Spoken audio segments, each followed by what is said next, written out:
When it comes to emotions, shame is one of the big shots. There's nothing subtle or vague about it. It slams into you like a speeding train. Shame is a ferocious, overwhelming, debilitating emotion that implies grievous wrongdoing and transgression beyond redemption. When you're ashamed, you want to vaporize your subhuman self on the spot, or at least crawl under a rock and never come out. Many people confuse shame with embarrassment and guilt, using the terms interchangeably. Unfortunately, this does no justice to any of those free emotional states. Think of shame, embarrassment, and guilt not as identical, but as distant cousins.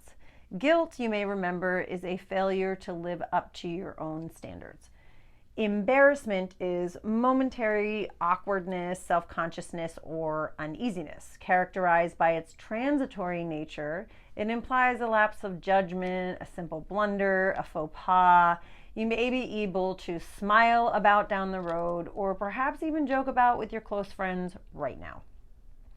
Shame goes far deeper. You may eventually neutralize its sting, but it's doubtful that you'll ever have a giggle over whatever happened. You'll try to avoid public exposure of your act at all costs. In fact, because of its cringe potential, the word shame rarely crops up, except in clinical circles. Colloquially, I am embarrassed is often inaccurately substituted for I am ashamed, because it sounds and feels so much better. Minimizing feelings for comfort's sake only promotes the false impression that they hold some sort of power over you. Name them exactly for what they are, and you gain power over them.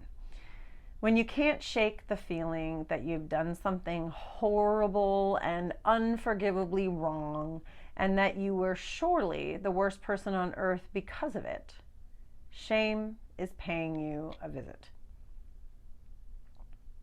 You may flush deeply or feel any of the following: a prickly, hot sensation coursing through your extremities, sick to your stomach, or as if you've been punched in the solar plexus. That's that area right in the center under your rib cage.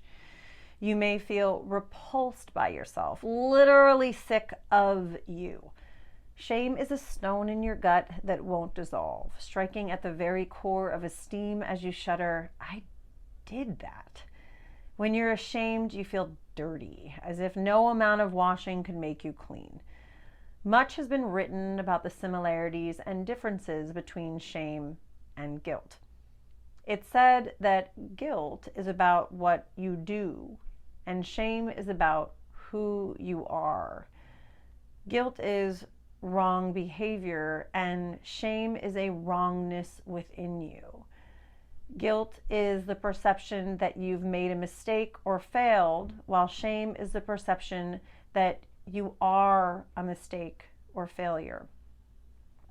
Guilt assumes your wrong can be seen as an offer and an opportunity for a redemption, prodding you to reach out, make amends, and set things straight.